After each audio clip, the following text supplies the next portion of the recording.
Washington, Reuters. North Korea's activity on nuclear weapons and missiles is inconsistent with its pledge to denuclearize, the commander of U.S. forces in South Korea said on Wednesday, March 27. A summit between U.S. President Donald Trump and North Korean leader Kim Jong Un in Hanoi last month broke down over differences about U.S. demands for North Korea to rid itself of nuclear weapons that threaten the United States, and North Korea's demand for substantial relief from international sanctions imposed on it because of its nuclear and missile tests. Their activity that we have observed is inconsistent with denuclearization, U.S. Army General Robert Abrams said during a House Armed Services Committee hearing. He had been asked if the United States had seen a change in North Korea's production of nuclear weapons, material and missiles. Abrams said that while he had enough intelligence and surveillance resources to deal with the current situation, that might not be the case if relations were to worsen on the Korean peninsula. If they change negatively, then our stance and our posture is not adequate to provide us an unblinking eye to give us early warning and indicators, he said.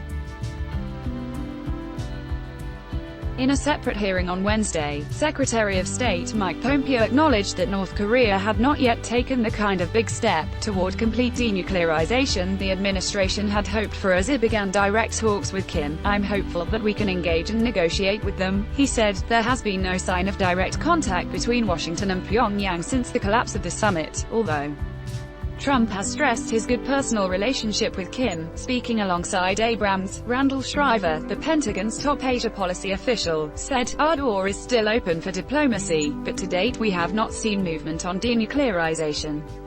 He added he was not aware of sanctions being removed or changed since Trump tweeted last week that he had ordered the withdrawal of additional large-scale sanctions on North Korea. Early in March, several American think tanks and South Korean officials reported that satellite imagery showed possible preparations for a launch from the Sohae rocket launch site at Tongchang-ri, North Korea, which has been used in the past to launch satellites but not intercontinental ballistic missiles capable of delivering a nuclear warhead. There have also been reports from South Korea's intelligence service of activity at a factory at Sanum-dong near Pyongyang that produced North Korea's first intercontinental ballistic missiles capable of reaching the United States. Since then, however, South Korea's defense minister has said it was premature to say whether recent activity at some of North Korea's rocket facilities involved preparations for a missile launch. Abrams also said that despite a reduction in tensions with North Korea, there had been little to no verifiable changes in its military capabilities. North Korea's conventional and asymmetric military capabilities along with their continued development of advanced conventional munitions and systems all remains unchecked, Abrams said. North Korea has frozen nuclear and missile testing since 2017, and Trump has pointed to this as a positive outcome from nearly a year of high-level engagement with North Korea.